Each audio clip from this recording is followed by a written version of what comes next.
Boa alvorada, período vespertino, noturno ou boa insônia, para você que não tem dormido com as altas temperaturas globais. E hoje a gente voltando com Vozes Livres nessa nova temporada com nomes bem interessantes para o debate.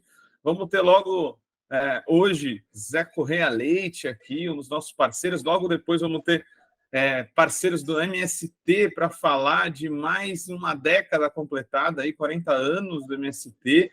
Vamos ter muitas entrevistas maneiras e debates intensos aqui no Vozes Livres nesta nova temporada que a gente está abrindo.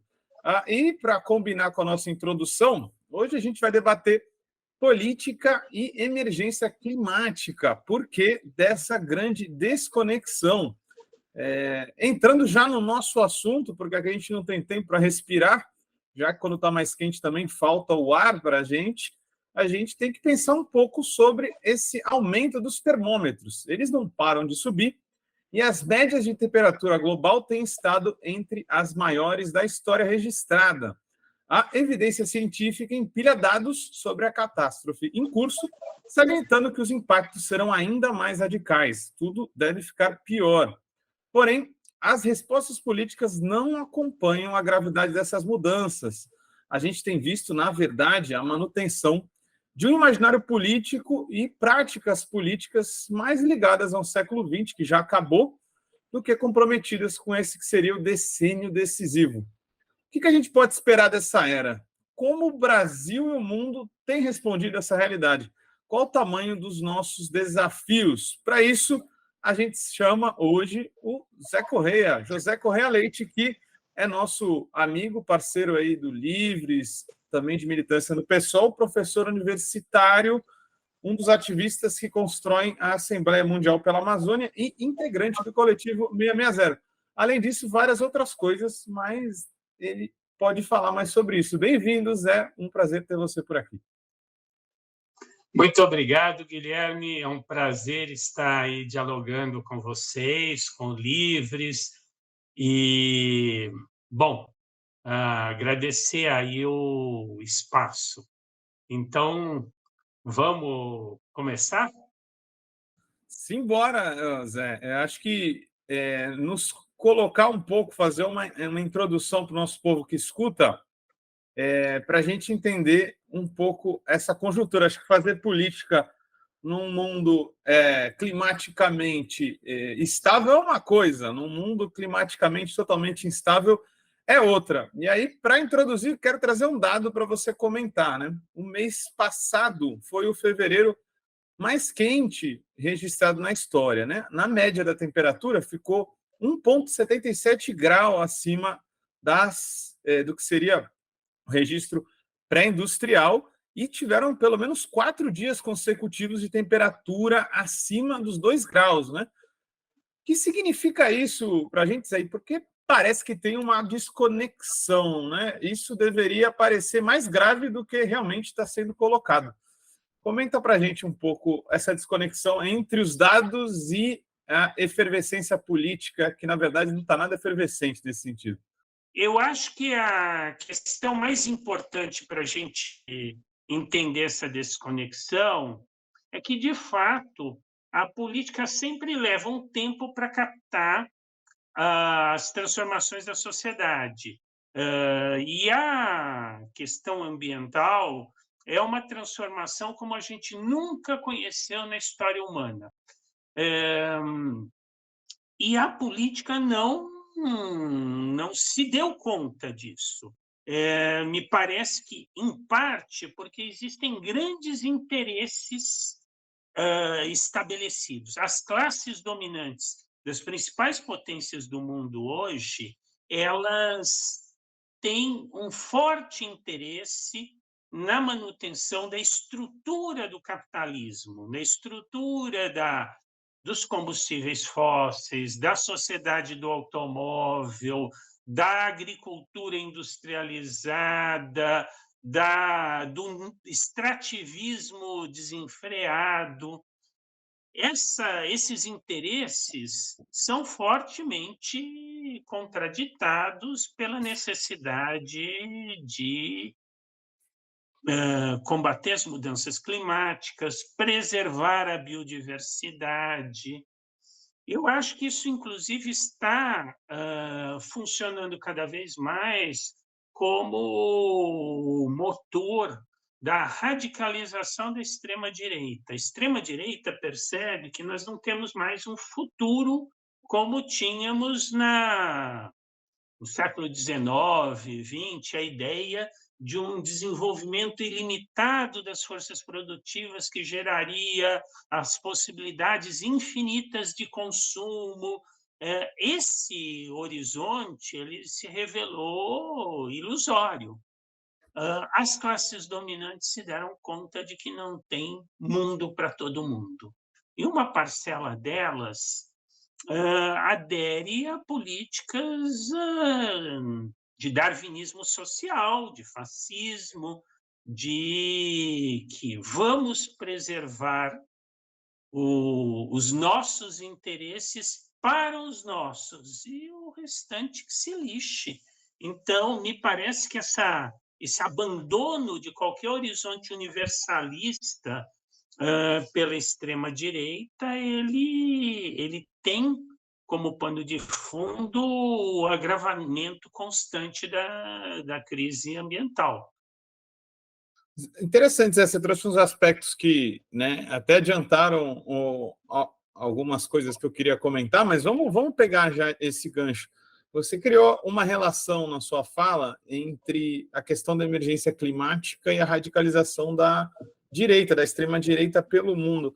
Você acha que isso tem muito a ver com a incapacidade da própria esquerda, ou talvez da própria captura das falsas saídas, até por uma esquerda mais liberal, que ela sempre apresenta as adaptações à emergência climática com aspecto neoliberal, né? Eu costumo pensar assim, se você falar assim, que eu sou uma pessoa de classe média, que não tem muito raciocínio crítico, você fala para mim assim, ó, vou tirar teu carro e você ainda vai pagar mais imposto. Eu não vou comprar essa ideia, né? Mas se você falar, ó, você vai andar menos com carro, mas vai ter mais seguridade social, saúde, educação e etc., aí é outro plano, né? Não tem uma incapacidade da esquerda também que abre espaço para essa xenofobia aí até propostas terríveis, né? Estavam falando que a FP lá na Alemanha já estava com esse plano de deportação em massa, né? E poderia estar ganhando eleições, tá? Com um eleitorado cada vez maior. Você acha que tem esse paralelo entre esquerda enfraquecida e a direita se empoderando? Sem dúvida, Guilherme. Eu acho que o componente essencial que abriu espaço para a extrema-direita foi, desde o início do século XXI, a adesão daquela esquerda institucionalizada do século XX ao neoliberalismo. Começou com a terceira via do Tony Blair, que puxou a social-democracia, que depois do colapso dos partidos comunistas, com o colapso da União Soviética, era vista como a esquerda no mundo. Os progressismos latino-americanos também aderiram a essa visão. O que nós temos no nosso continente nos últimos 30 anos é uma crescente adesão a uma divisão internacional do trabalho que transformou a América Latina em fornecedora de matérias-primas. O Brasil era a oitava, ou sétima, dependendo de como se contava, potência industrial do mundo nos anos 80. Se transformou numa grande fazenda, como era até 1930. O Brasil hoje exporta minério de ferro, petróleo, soja e carne, cana-de-açúcar, café. É uma pauta de inserção na economia mundial primária exportadora. O Brasil tinha potencial, o Brasil era uma economia muito mais estruturada do que a China e a Índia há 40 anos atrás. O Brasil poderia ter desenvolvido indústria, as tecnologias digitais, a indústria farmacêutica, tudo aquilo que a China e a Índia têm hoje, o Brasil tinha há 40 anos muito mais condições do que esses países. E o que aconteceu? Jogou isso pela janela, porque as classes dominantes de extração, de origem agrária, impuseram a defesa dos seus interesses depois da Assembleia Constituinte de 1988. Foi um momento em que se consolidou o regime político no Brasil, e isso a gente viu cada governo, Collor, Itamar, Fernando Henrique, Lula, Dilma, Um Temer, atrás do outro. Bolsonaro, agora o Lula, cada um desses governos, ele pode falar de outra coisa, mas o que ele faz é defender esses interesses. É o agronegócio exportador, é a mineração, e depois do Fernando Henrique, tudo privatizado. Então, a lógica privatista foi comprada pelo progressismo em geral, progressismo da social-democracia europeia, com a terceira via, progressismo latino-americano. Mesmo um governo radical, como Chávez, colocava o petróleo no Petróleo centro. como o centro. E a gente vê a consequência disso hoje, na profundidade da crise. Se você não tem um tecido social, uma economia, desculpe, uma economia diversificada, você não tem um tecido social resiliente.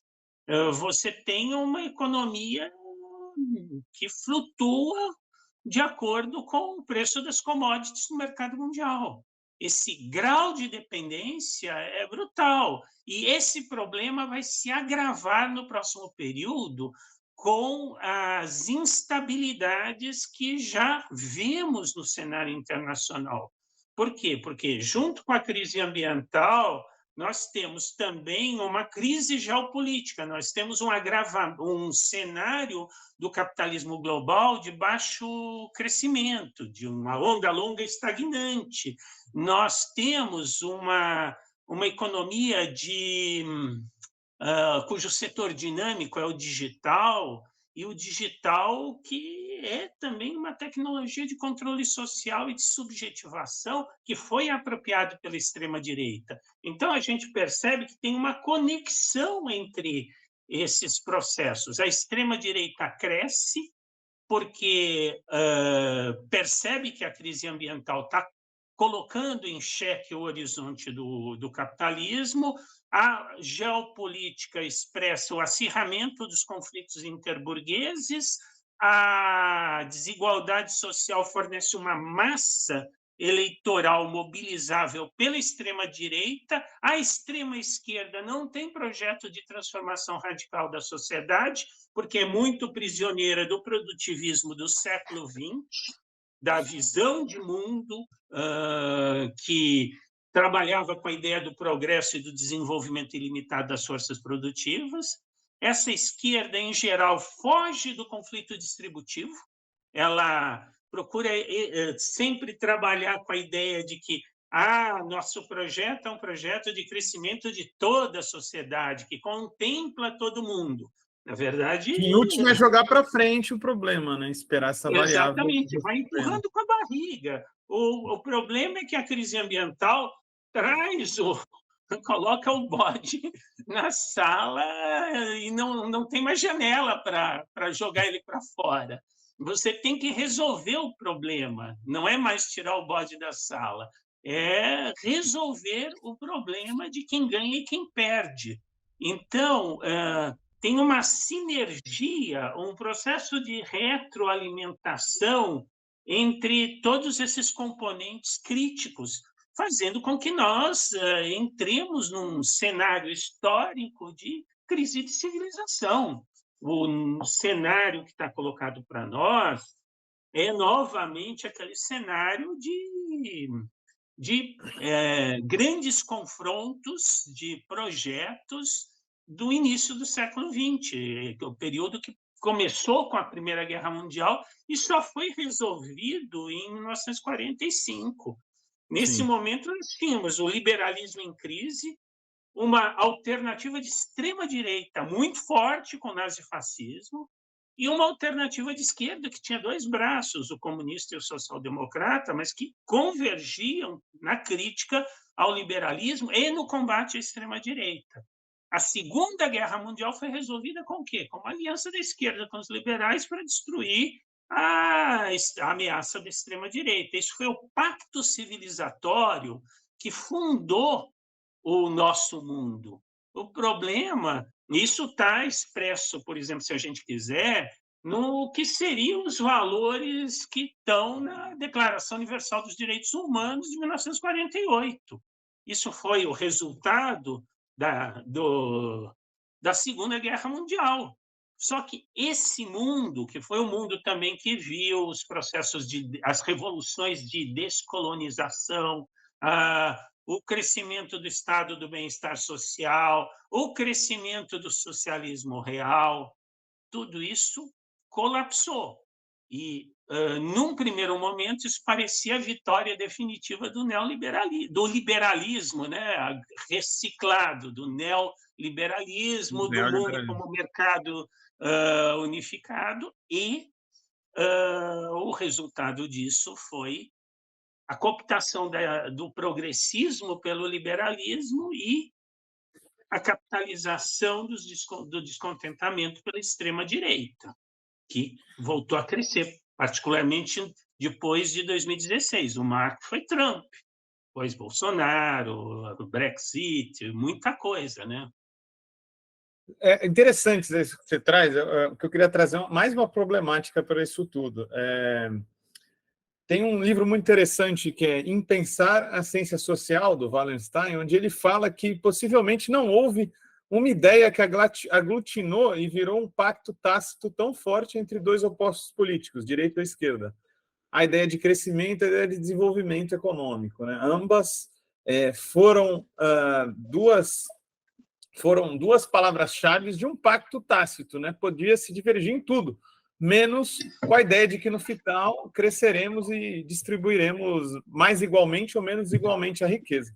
Porém, os números já estão se empilhando por aí, né? Se a economia global, em dado momento do século XX, crescia 6%, 5%, hoje ela sequer passa perto dos 2%, aí numa média nos últimos tempos. Pode variar um pouquinho para cima, mas tudo indica que taxas decrescentes de crescimento econômico é o que a gente vai ter. E qual que é o grande problema disso, né? O crescimento econômico é uma grande forma de escapar do problema, porque você pode dizer, ó, o bolo vai crescer e a gente vai dividir de alguma forma isso aqui.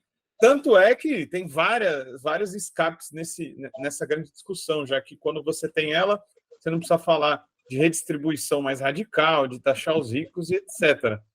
Tem até outro livro muito bacana nesse sentido, que é do Timothy Mitchell, que ele fala democracias do carbono, né? Quase tudo que o mundo ocidental, que é o mundo que mais se desenvolveu, conseguiu, foi com autoritarismo em outras partes do mundo, né? Isso tudo está acabando, né? As democracias do carbono estão indo para o espaço. A gente está vendo o encarecimento do padrão de vida na Europa. E aí, qual a proposta política que a gente tem nesses tempos onde o que era antes não só fácil de prometer, parecia viável, não é mais. Eu acho que a gente está aí trazendo o Walter Benjamin de novo, meio que num beco sem saída, quase, né? Ideologicamente e programaticamente falando. Olha, eu acho que eu gostaria de fazer um parênteses antes de entrar no que você está falando. Claro, vamos lá. Que a tua pergunta qual é a resposta, né?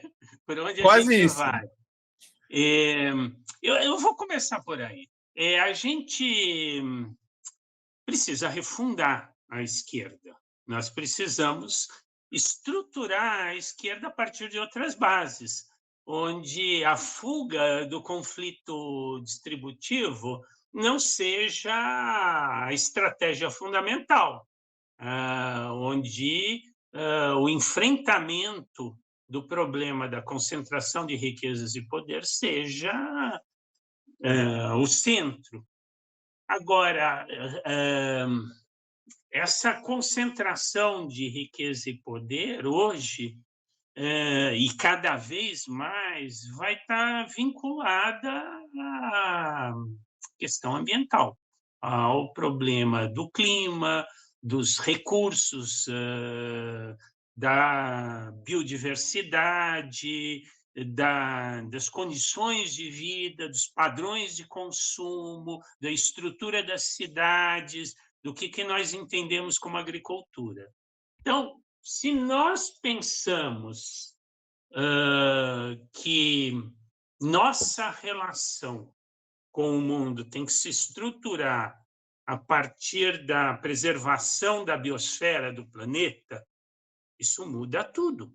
Muda a maneira como nós vemos. A água pode ser um produto, para usar um termo mais palatável, ou uma mercadoria, ou ela é o resultado de um processo natural, que implica o sistema hidrológico, o clima, a preservação da biodiversidade. Os peixes no oceano vêm de onde? Nós plantamos eles, nós criamos que nem galinhas. O clima não depende das florestas, mas não é reflorestamento de eucalipto, né, que vai permitir a preservação do clima. Então, nós precisamos desnaturalizar a ideia que a modernidade e o capitalismo, mas também o pensamento socialista trabalhou, de que a natureza é recurso, é um substrato inerte para a ação humana. Então, é uma cosmologia distinta, é uma visão de mundo distinta que nós precisamos, digamos, colocar no centro. Você está quase Agora, dizendo que a biosfera tem que vir para o debate político, né? claro que tem, Isso. essa é a mudança. Os antropólogos gostam do termo cosmopolítica. O que é isso? É a política que tem que introduzir a vida e a biosfera no centro da discussão. Não é só o social, não é só o econômico. Não tem social e econômico sem a biosfera.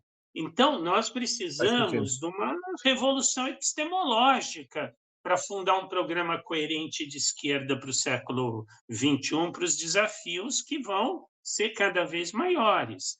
Agora, isso não é uma questão simplesmente ideológica, é uma combinação de visão de mundo, de valores, com ação política, com estruturação de organizações, de relação de partido com movimento social, de sensibilidades. Então, isso, para mim, é o centro da resposta. Agora, isso não surge pronto. Isso surge das lutas, isso surge da conflitividade social, isso surge de formulações que vão se dando gradativamente. Vocês, no Livres, têm todo um debate sobre o cooperativismo. Bom, mas se você acha que o fundamental é a eficácia econômica, como é que fica o cooperativismo? A eficácia do cooperativismo está em outra lógica, não é no lucro para a empresa, não é no desempenho do funcionário dentro da lógica da competição de mercado. Então, as lógicas sociais, elas, de certa maneira, elas reproduzem uma ou outra concepção de mundo. Eu sei que isso é uma Tem- discussão que parece filosófica, e é é, filosófica, mas ela é eu também posso política. Eu posso trazer um setor que traz esse conflito na gênese, assim. Acho que a gente está no debate agora, por exemplo, e a gente fatalmente pode ou deve perdê-lo, que é sobre exploração do petróleo na foz da Amazônia, né? E É. aí você olha para o setor diretamente interessado nisso, que se ele tiver uma visão universalista, ele vai falar não. Se ele tiver uma visão corporativista, ele vai falar sim, que é, por exemplo, os petroleiros. Eu não vi ninguém, ou quase ninguém, fazendo nenhuma leitura mais crítica. Quem dirá fala assim, ó, precisamos caminhar para um momento onde a Petrobras supere esse modelo. Aí eu te digo assim, isso também, a gente está vendo tantas bandeiras caírem, ou coisas que antes eram progressivas virarem conservadoras. Será que até o petróleo é nosso, sem nenhum asterisco, já não virou conservador também? Não é uma das grandes sínteses desse problema, do Zé Correia? Eu acho que sim. A Petrobras poderia ser uma enorme alavanca para o Brasil mergulhar de cabeça nas energias renováveis, energia eólica e solar. Ela é uma empresa com estrutura, com qualificação técnica. Agora, foi uma empresa privatizada e que responde às demandas dos acionistas de Nova York. Ora, o governo poderia se contrapor a isso, o governo poderia dar essa orientação, mas me parece que a visão do PT é que esse problema deve ser enfrentado historicamente. Olha, enquanto os outros países estão enriquecendo, extraindo petróleo, por que nós brasileiros não faríamos isso?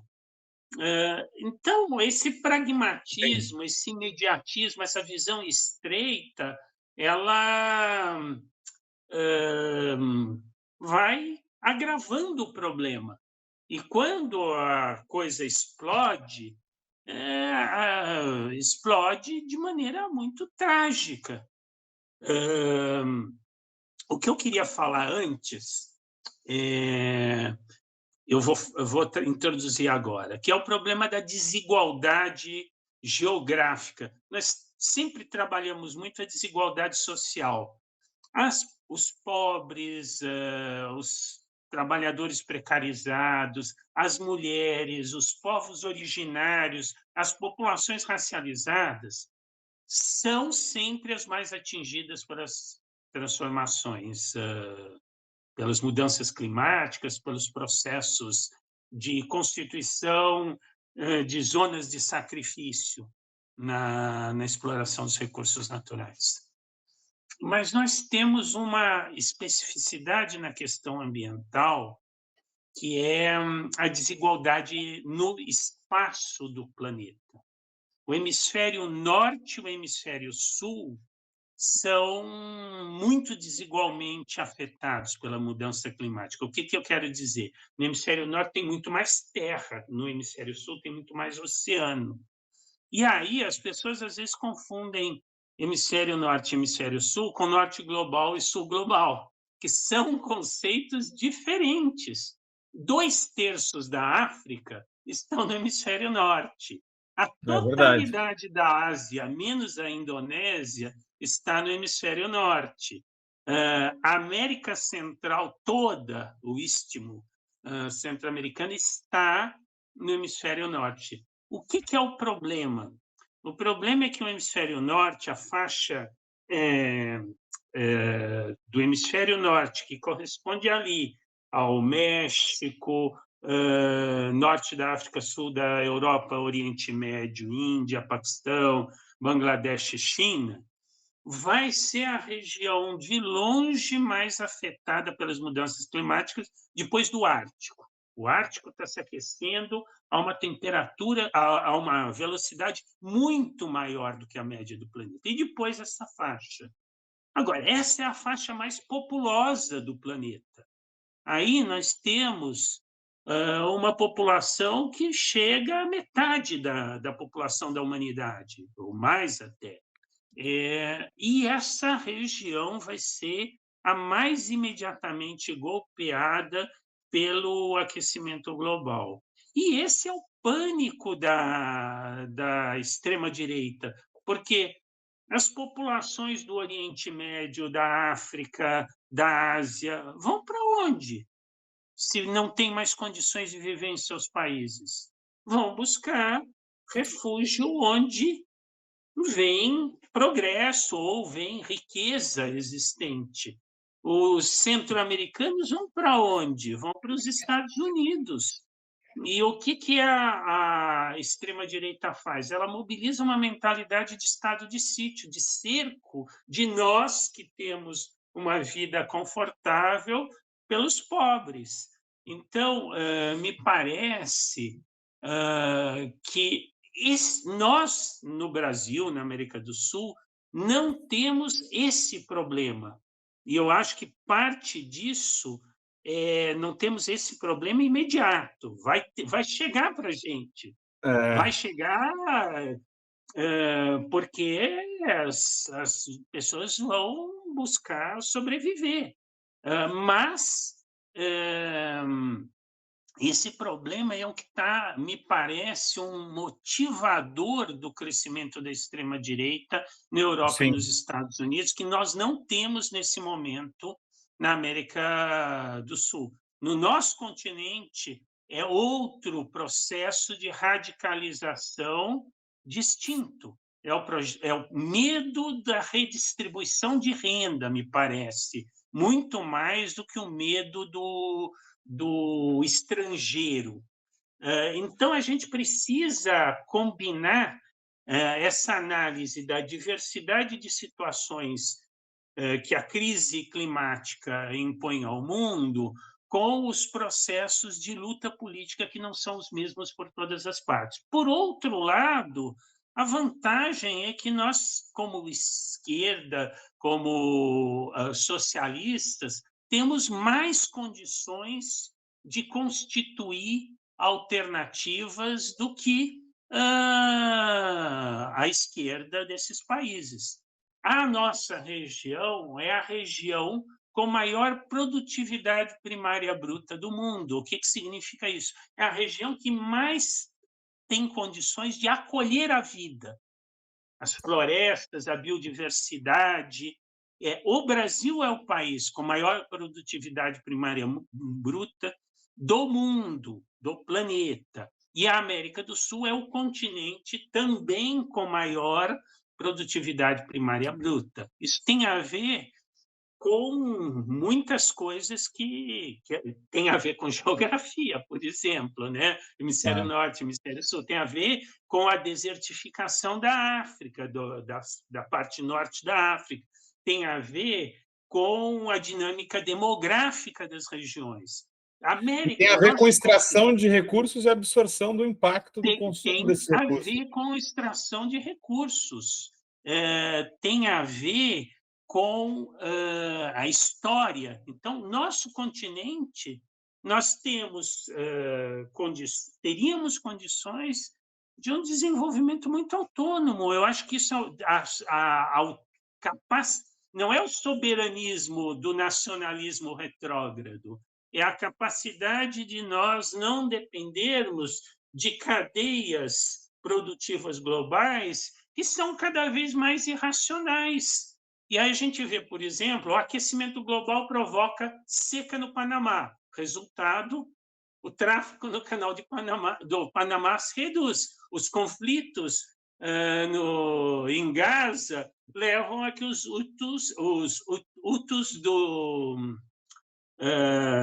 Iêmen ataquem os navios que estão no Mar Vermelho. Resultado, os navios têm que dar a volta pelo Cabo da Boa Esperança, lá que a gente aprende nas lições de história das grandes navegações. Tem um aspecto ecológico em todos esses, né, conflitos. Exatamente. O mundo está se redesenhando, as cadeias produtivas, os processos que existiam no auge da globalização neoliberal estão começando a se desfazer. O Brasil, só para dar um exemplo que eu achei assim gritante, quando o Lula assumiu, teve uma discussão sobre taxar os importados. Você se lembra que tinha a discussão da isenção de $50 para Shein. Bom, mas qual é a consequência da gente ficar comprando quinquilharias que podem ser produzidas no Brasil da Shein, de produtos feitos na Índia, na China, no Vietnã, etc. Esses Ásia. produtos poderiam ser produzidos em condições muito mais sustentáveis ambientalmente no Brasil e com impactos sociais muito favoráveis para nós. Nós não somos defensores do livre comércio nos parâmetros burgueses.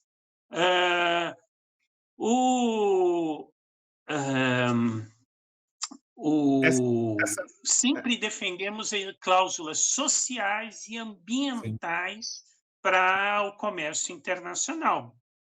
Então, nós precisamos aceitar, como o progressismo sul-americano faz, ou o latino-americano faz, que o livre comércio, as regras da OMC são benéficas, é uma idiotice. São benéficas para quem? São benéficas para os setores que impuseram essas regras, que não fomos nós.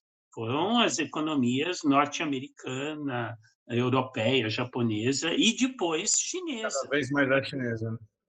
Interessante, Zé. A gente está indo aqui para a nossa parte final. Ainda tem dois aspectos que eu queria abordar. Você já trouxe um deles aí na sua fala. Você falou que na própria América do Sul, na Latina, talvez, a gente tenha essa diferença de não ter tanto esse problema do aspecto migratório e tal. Porém, tem um dado interessante para a gente comentar aqui e informar o público, é que no Brasil a gente teve a informação em janeiro ainda de que pela primeira vez temos uma área de quase 4 vezes a Grande São Paulo em forma de deserto agora, né?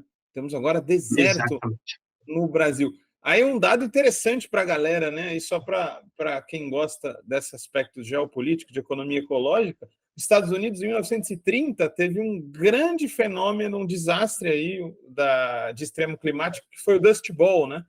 2,5 milhões de pessoas tiveram que migrar, cerca de 1 milhão foi para a Califórnia, e teve vários episódios de xenofobia, de desigualdade, ficou inviável a vida em boa parte de áreas dos Estados Unidos, porque a poeira tomou as lavouras, entrou nas casas e as pessoas tiveram que migrar. Isso pode estar acontecendo no Brasil a qualquer momento, né? Então, esse é um componente que pode ser um agravante, você não acha? Da própria crise brasileira da América aqui. Eu acho a crise climática no Brasil uma crise produzida pelas classes dominantes de extração agrária associadas ao capital financeiro. O que é o desmatamento da Amazônia? O principal motivador é a pecuária, é a carne, a produção. O ruralismo brasileiro é a principal base social da extrema-direita, é o vertebrador da extrema-direita. Então, a pecuária e a lavoura da soja, elas estão devastando, não só já devastaram grande parte do Cerrado, mas já adentraram na Amazônia. Esse é o grande processo de, digamos, de impacto humano sobre o clima no Brasil. Nós poderíamos rever o Dust Bowl no meio oeste americano nos anos 30 foi revertido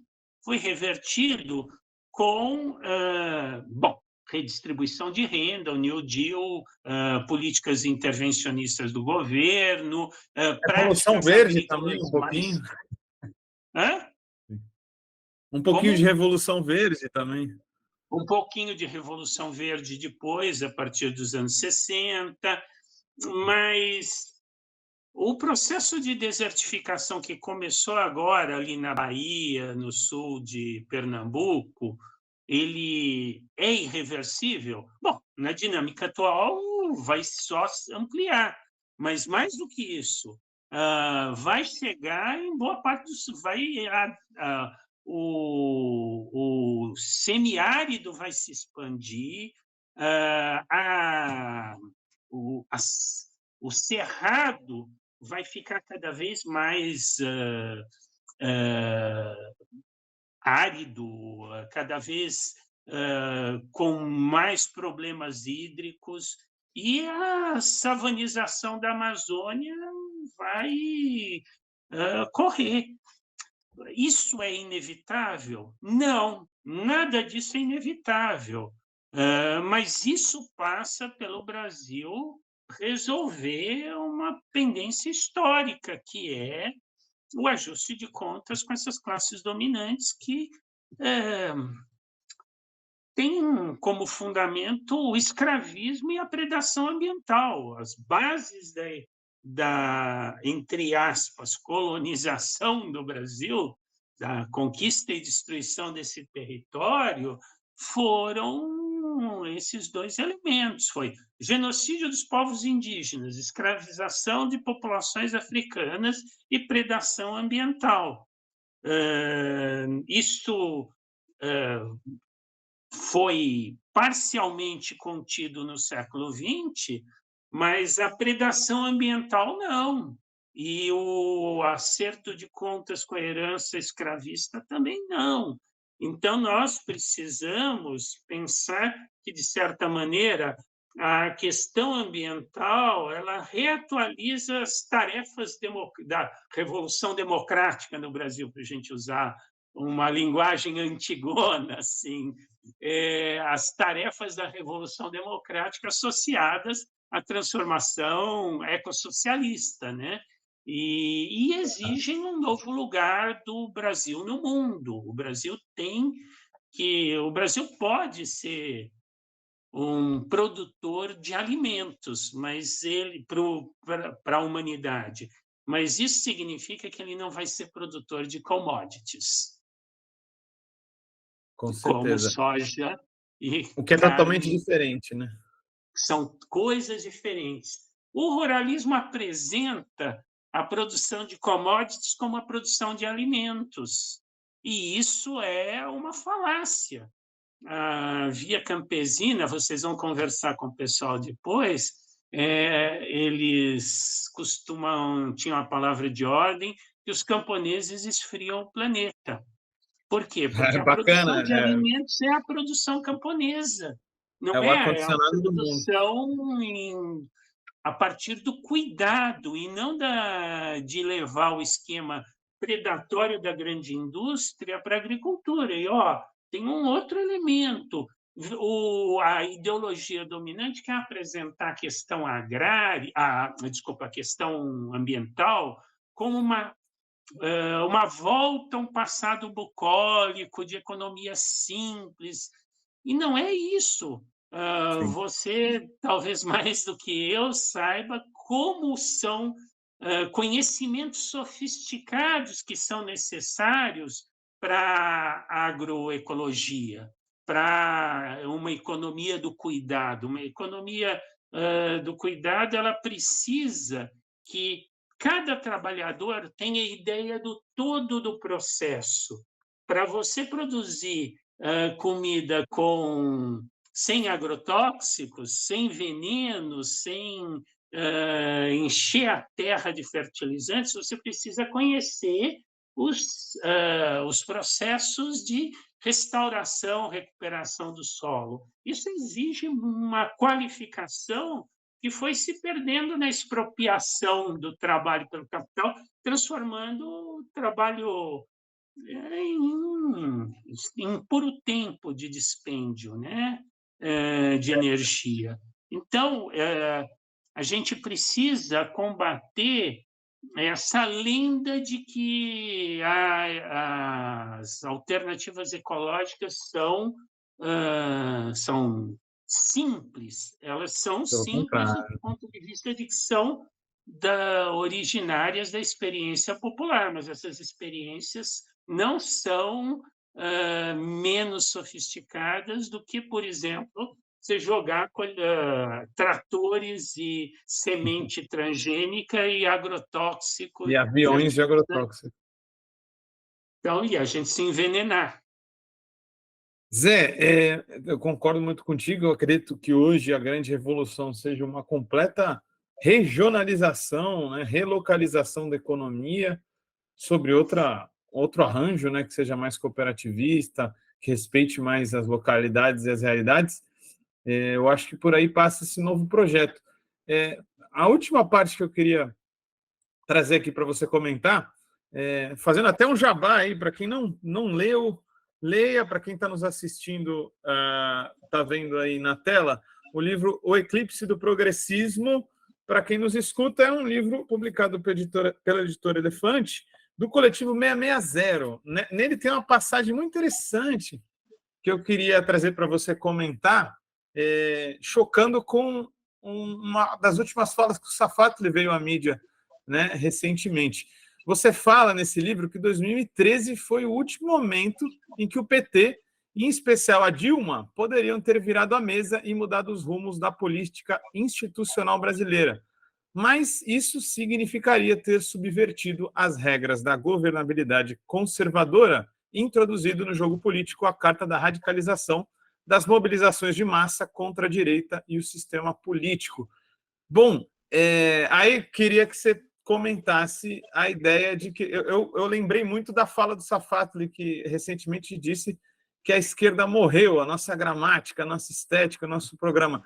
Do ponto de vista ambiental, já estava morta, possivelmente, e do ponto de vista de inovação política, acho que em 2013 essa morte, no mínimo, começou ou foi um ponto essencial, né? Você acha que realmente estamos mortos, Zé Correia? Trazendo aí de volta essa passagem sua. Esquerda e direita são denominações topológicas. São polos políticos constituídos a partir de uma determinação mútua. O Thompson gostava de falar, né, que a classe trabalhadora se forma na luta de classes. A classe é um conceito relacional. E esquerda e direita também. Se você tem um polo forte de direita e um polo de esquerda que vai perdendo densidade, o que vai acontecer? O centro de gravidade da política de conjunto se desloca para a direita. Os setores intermediários vão se tornando conservadores. Então, me parece que esse processo foi central para o golpe de 2016. A reação do PT e da esquerda toda, aí vamos pegar o PSTU, não é um problema só do progressismo.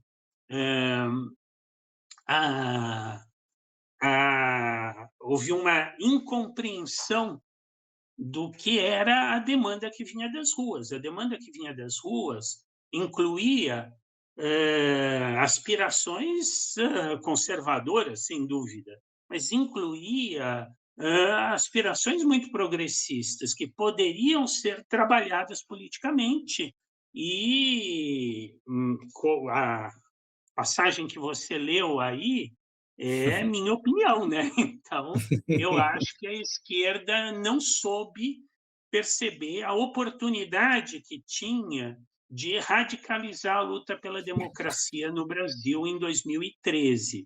O resultado foi 2016, 2018, e nós estamos, até agora, vivendo as consequências disso. O Centrão nada nesse mar de conservadorismo. As igrejas neopentecostais, o fundamentalismo evangélico, cresce na desesperança, na assimilação do senso comum de que é cada um por si e na relação com Deus, do darwinismo social. Então, tudo isso daí poderia ter sido evitado se decisões diferentes fossem sido tomadas em 2013. Mas agora a história, a Inês é morta. A Inês é Agora morta. a história nos coloca em outro ponto de, digamos, de pensar o futuro. Você falou em E refundação. Está por aí esse futuro? Refundar? eu acho que sim, acho que a gente precisa. Tem duas questões que eu acho centrais. Uma é a questão ambiental, que nós tratamos longamente aqui, repensar a sociedade a partir da ecologia.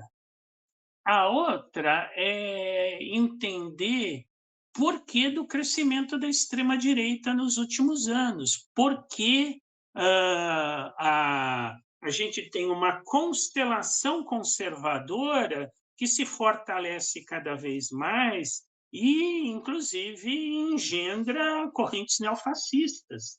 Por que, que o nacionalismo conservador ressurgiu com tanta força? Racismo, xenofobia, intolerância, militarismo, o nacionalismo conservador são todas características dessa constelação que se espalha pelo mundo. É Trump, mas é Modi, Erdogan, o Putin, o Bolsonaro, o Orbán, que se encontrou ontem com o Trump,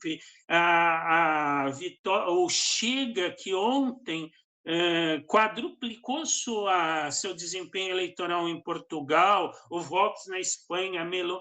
Então, não poderemos ficar aqui Muita falando de tristeza. como a democracia retrocedeu no mundo e quase que em paralelo esse avanço da extrema-direita. Por quê? Eu acho que parte disso é esse horizonte de futuro que se perdeu.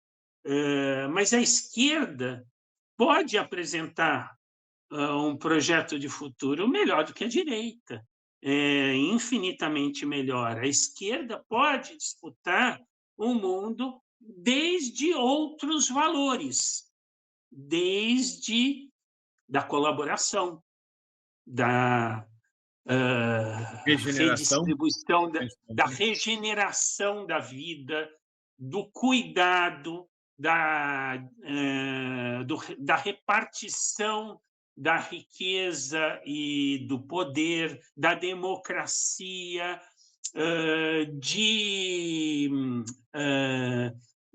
da generosidade para com o outro, do universalismo, do humanismo, mas de humanismo não antropocêntrico, mas biocêntrico, do Biocêntrico. cuidado da casa comum, como Do coloca nosso o Papa Papa. Francisco, da ecologia integral. Então, de certa maneira, a corrente da Igreja Católica do Papa Francisco pegou uma vertente importante.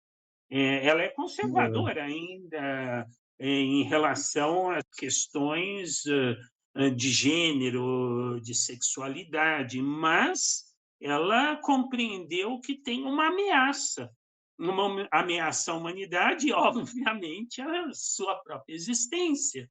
Então, a gente precisa compreender que a extrema-direita está oferecendo uma resposta, a resposta mais imediatista dentro do senso comum do individualismo competitivo às ameaças que estão sendo visualizadas por todo mundo que quer ver, né? Com certeza, acho que enquanto a gente tiver capacidade de colocar esperança enquanto uma pauta política radical de transformação. Acho que só a esquerda pode fazer isso e, portanto, ainda tem saídas. Acho que é por aí mesmo. Bom, a gente até estourou o tempo, mas quando o papo é bom é assim mesmo. Eu até passo para você de novo para fazer a consideração final, já te reconvidando para passar outras vezes por aqui nesse ano aí. Muito obrigado pela parceria e passar essa tarde, noite ou manhã, dependendo de quem escutar aí, que hora escutar conosco. Muito obrigado, Guilherme, pela oportunidade. Eu gosto muito de falar, em geral, estouro o tempo, mas eu estou animado porque, apesar do mundo estar com enormes problemas, eu visualizo que aqui no Brasil nós temos um espaço qualitativamente diferente para debater saídas pela esquerda para os grandes problemas da humanidade. Nós vamos ter muitas oportunidades. Tem um encontro antifascista sendo organizado no Rio Grande do Sul para maio, temos o processo das eleições municipais, temos o processo do G20 e do C20 em novembro no Rio de Janeiro, e temos todo o processo da COP, das lutas na Amazônia, o Fórum Social Pan-Amazônico, que vai ser na Bolívia, em junho. Tudo isso são espaços de organização e de construção de esperança que nós esperamos possa oferecer um outro rumo para o mundo. Muito obrigado. Valeu, Zé. Já anotei aqui, então, hein? Tem muita data para a gente vir comentar no Vozes Livres. A gente se vê, mas deixa a galera aí ter saudade um pouquinho. Até a próxima. Um eco salve para todo mundo que nos assistiu. Tchau.